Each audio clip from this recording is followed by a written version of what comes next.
साथियों, जय मानवता। मैं डॉक्टर एस इंडियन आप सभी लोगों का अपने इस चैनल पर एक बार फिर से स्वागत, अभिनंदन, वंदन करता हूं। श्रोता बंधुओं, दर्शकों, आज हमारा जो विषय है, आज हम बात करने वाले हैं, जो टॉपिक है वो है दीपावली का त्यौहार। इसके मनाने के पीछे का क्या इतिहास है, क्या इसकी स्टोरी है, इसका मतलब क्या है, इस पर आज हम विस्तृत चर्चा करेंगे। साथियों, देर ना करते हुए विषय पर आते हैं। साथियों, दीपावली के दिन प्रत्येक घरों में हिंदू मान्यता के अनुसार या ब्राह्मण धर्म की मान्यता के अनुसार प्रत्येक घरों में अब तक तो मिट्टी के दिए जलाए जाते थे। दरवाज़ों से लेकर के, आंगन से लेकर के, यहाँ तक कि घूर गड्ढे, खेत खलिहान, जहाँ भी जिसका जो अपना दिखता है वहाँ पर वो, यहाँ तक कि पेड़ों के पास दीपक जला करके पूरा जगमग कर दिया जाता है। देखने में अच्छा भी लगता है, खूबसूरती है। लेकिन अब इसके पीछे का थोड़ा सा, इसको मनाए जाने के पीछे का कारण, इस पर हम बात करते हैं, क्योंकि आज हमारा टॉपिक ही यही है। तो इसके मनाने के पीछे जो कहानी प्रचलित है वो ये है कि जब राम लंका में रावण का वध करके अयोध्या आए थे, उनके स्वागत में दिए जलाए गए थे, घी के दिए जलाए गए थे।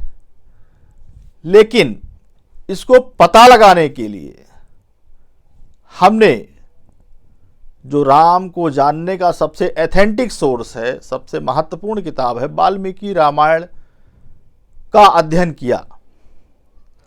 तो उस पर जो मुझे मिला, उस पर भी हम आपसे इस वीडियो में बात करेंगे।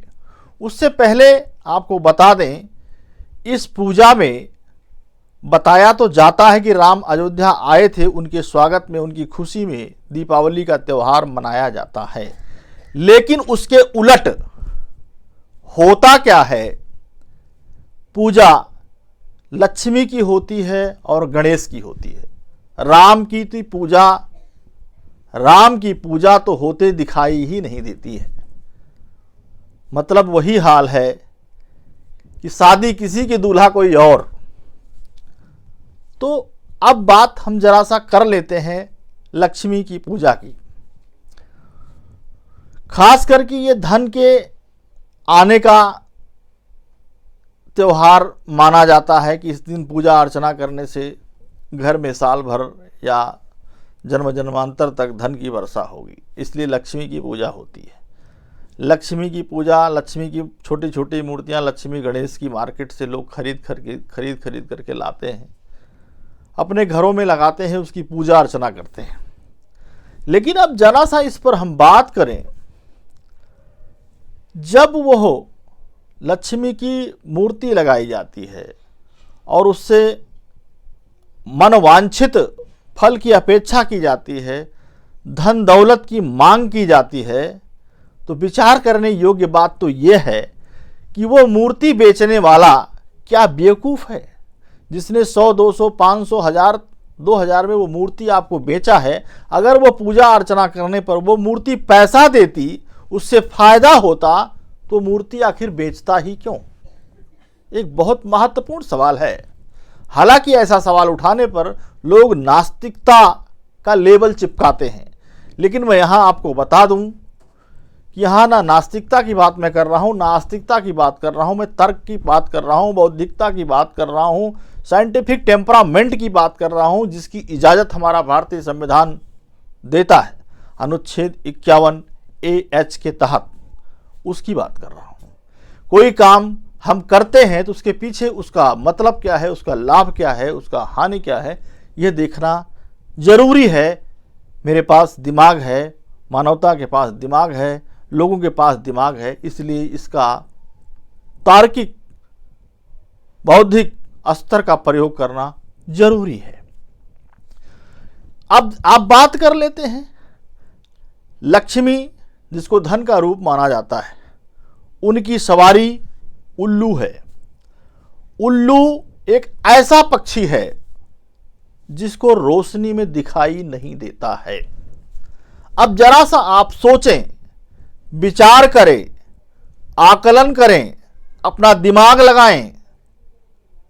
उल्लू जब रात के अंधेरे में उसको क्लियर दिखाई देता है, साफ दिखाई देता है, जब चारों तरफ जगमग कर दिया जाता है, तो चारों तरफ जगमग कर देने के बाद उल्लू तो चकाचौंध हो जाएगा। क्या वो आपके घरों में आएगा? आज आप देख रहे हैं भारत की स्थिति, भारत की हालत हंगर लिस्ट में अपना 111वां स्थान रखता है, नीचे से टॉप करने की कोशिश कर रहा है। क्या कारण है? प्रतिवर्ष हमारे यहाँ लक्ष्मी की पूजा होती है, फिर भी हंगर लिस्ट में हम सबसे नीचे हैं। अर्थव्यवस्था हमारी खराब है। वजह क्या है? तो वजह यही है, वह उल्लू जब आप चारों तरफ उसे जगमग कर देंगे तो वह उल्लू लक्ष्मी को लेकर के उड़ जाता है। अमेरिका चला जाता है, इंग्लैंड चला जाता है, जापान चला जाता है, चाइना चला जाता है, और वहाँ के लोग माला माल हो रहे हैं। और हम हर वर्ष पूजा करके, हर वर्ष लाइटें लगा करके, हर वर्ष मोमबत्ती लगा करके हम फेल हो रहे हैं। हाँ, जब रोशनी आधी रात के बाद, हालांकि अब तो इलेक्ट्रिक सिस्टम हो गया है, बल्ब, झालर, लाइट, इसकी रोशनी नहीं जाती है, लेकिन पहले क्या था, मिट्टी के तेल के जो मिट्टी के दिए होते थे उसमें तेल कम हो जाता था, धीरे धीरे दीपक बुझने लगता था। एक आधी रात के बाद, लगभग 2, 2:30, 3 बजे के बाद धीरे धीरे रोशनी कम होती थी, तो उल्लू फिर से लक्ष्मी को लेकर के घर में प्रवेश करने की कोशिश करता था। इतने में किसी ने पटाखे छुड़ा दिए, धड़ाम की आवाज़ हुई, तो पक्षी की क्या औकात, वो लक्ष्मी को लेकर के फिर उड़ जाता था। तो इस तरह से, हालांकि ये तो मैंने आपको बताया, पक्षी लेकर के किसी को बैठा करके उड़ेगा, पक्षी की सवारी की जा सकती है, ये तो एक बेवकूफ़ाना बात होगी। कोई चूहे पे बैठ के सवारी कर सकता है? अब भाई गणेश को बताया गया, गणेश हमको हाथी का सिर लगाया गया था उनके पिता के द्वारा, लेकिन अब हाथी का सिर लगा करके चूहा कितना भी बलशाली और मोटा हो जाएगा, लेकिन हाथी का सिर रखा हुआ एक आदमी का वजन वो कैसे लेकर के चलेगा? ये तो एक इलॉजिकल बात है और देखने सुनने में भी मजाक लगता है।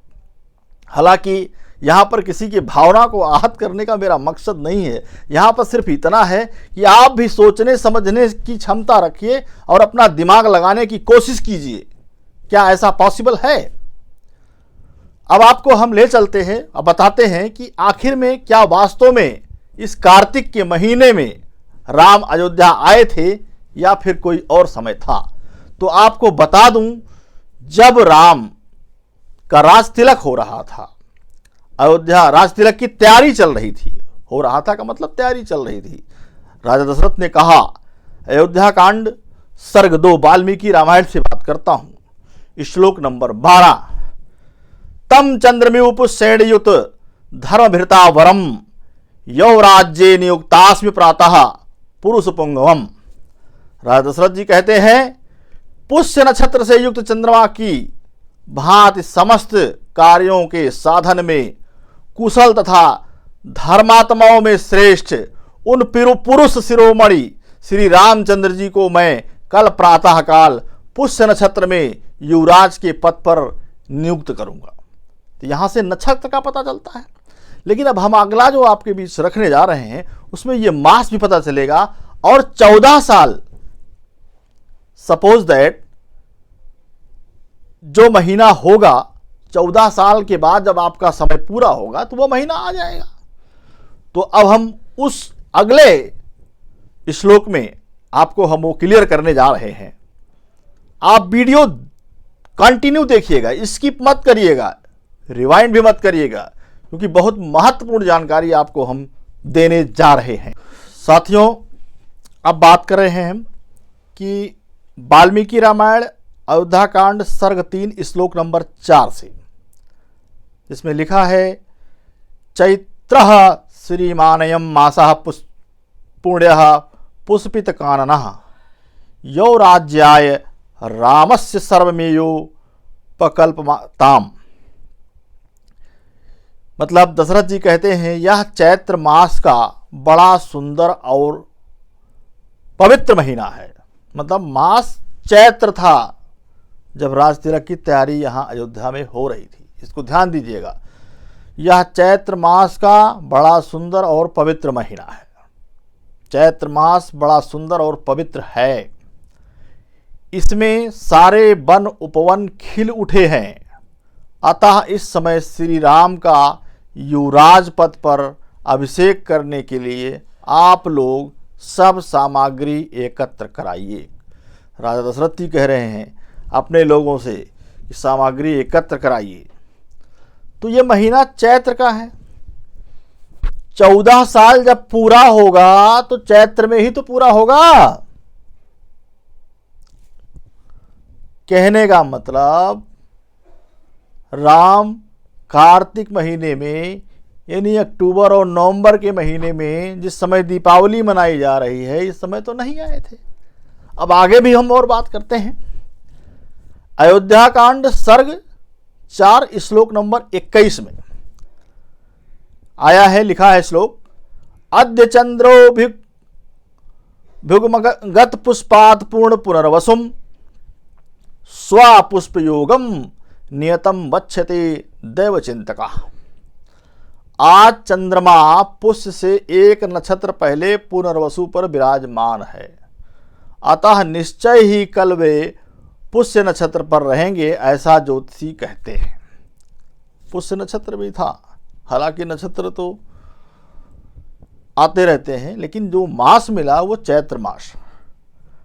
अब देखिए अयोध्या कांड सर्ग 13 श्लोक नंबर 15, सात्र्याम तदार्थस्य चंद्रमंडल मंडिता राज्ञो बिलपमानस्य न व्यभासत सरवरी।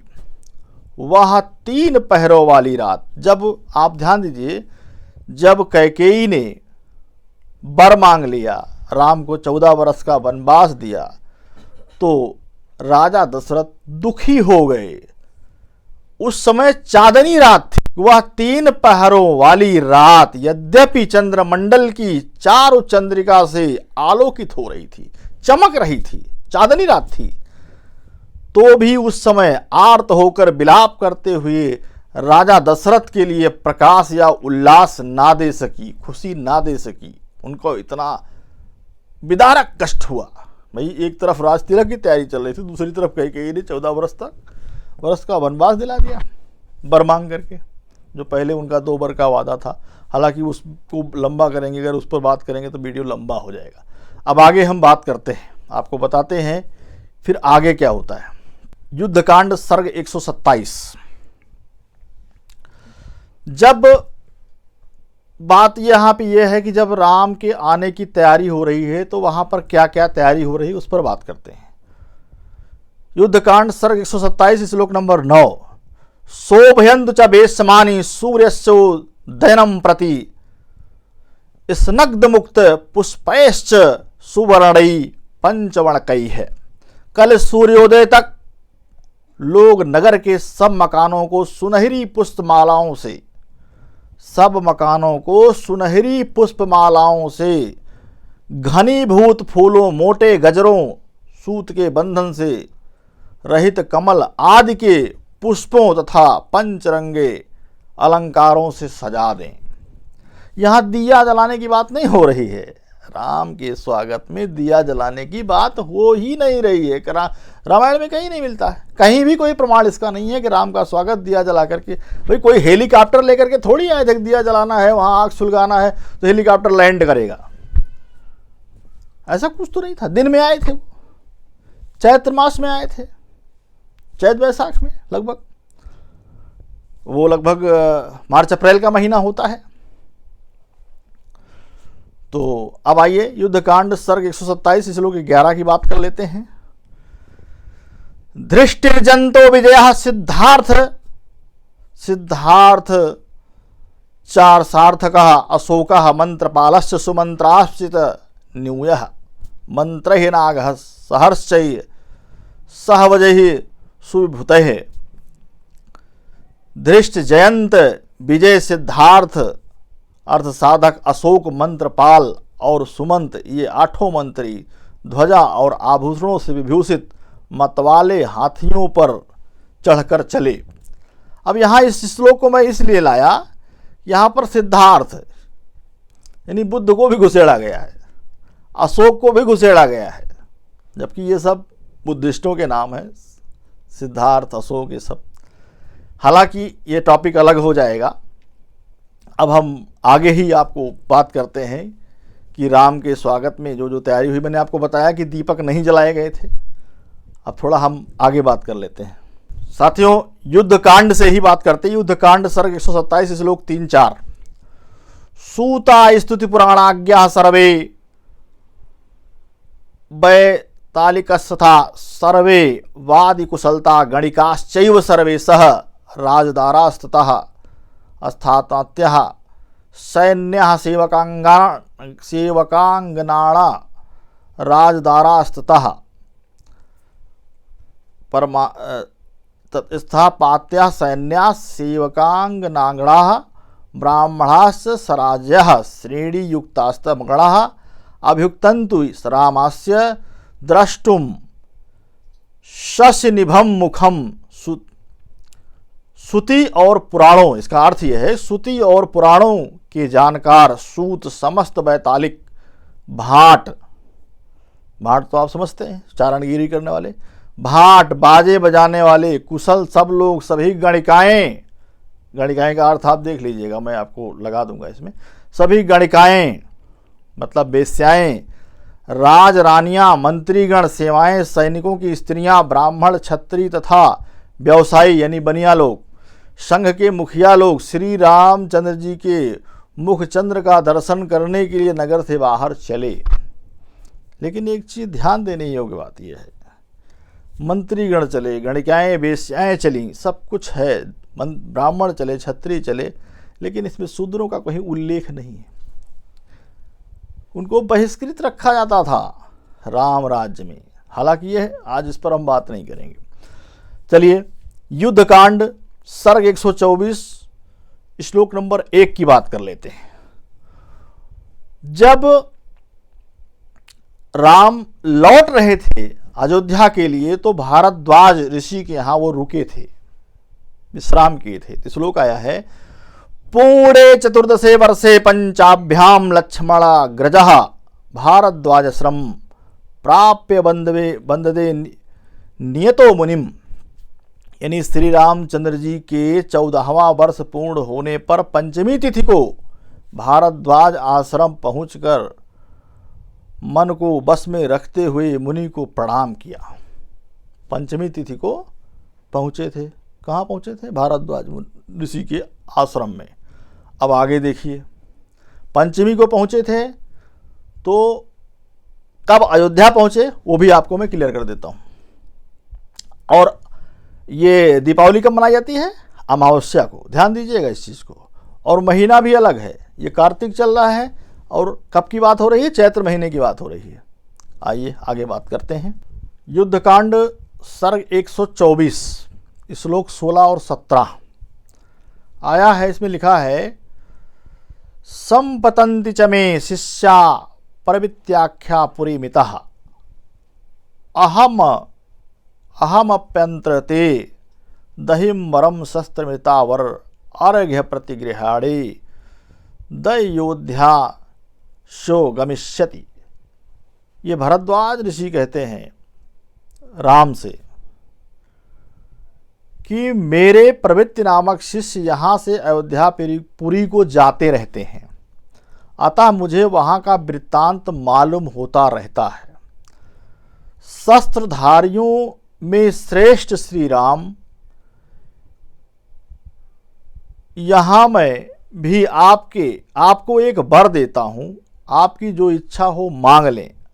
आज मेरा अर्घ्य और आतिथ्य सत्कार ग्रहण करें, कल सवेरे अयोध्या को चले जाइएगा। मतलब पंचमी को यहाँ पहुँचे थे तो षष्ठी को यानी छठ को पहुँच गए अयोध्या। लेकिन इसमें अमावस्या कहाँ है? तो अमावस्या की बात आपको हम इसके साथ बताते हैं वो भी। अब इसमें देख लीजिए, जो यहाँ अमावस्या में दीपावली की बात मनाने की हो रही है, तो इसमें श्लोक आया है युद्धकांड सर्ग 92 श्लोक 66। इसमें साफ लिखा है श्लोक में, अभ्युत्थानम त्वम दैव कृष्ण पक्ष चतुर्दशी कृत्वा निरेहाय अमावस्याम विजयाय बलयवृत। रावण कहता है अपने लोगों से कि आज कृष्ण पक्ष की चतुर्दशी है, अतः आज ही युद्ध की तैयारी करके कल अमावस्या के दिन सेना के साथ विजय के लिए प्रस्थान करो। अब बताइए, अमावस्या के पहले दशहरे को ये लोग जो है फूक फाक के पूरा वो पुतला उतला बना करके जला जुला करके, जबकि वो अमावस्या की युद्ध की तैयारी कर रहा है। और वो अमावस्या कार्तिक माह की नहीं है, जैसा कि मैंने आपको पहले बताया कि 14 वर्ष चैत्र में ही पूरा हो रहा है राम का। तो अब आइए इस पर हम कंक्लूड करते हैं बातों को कि आखिर मनाए जाने का कारण क्या है। राम चैत्र में आए, दीपक नहीं जलाया गया है, फूल मालाओं से सजाया गया है नगर को, सारे लोगों ने स्वागत किया है। तो अब दीपावली का वास्तविक कारण क्या है, ये महत्वपूर्ण है।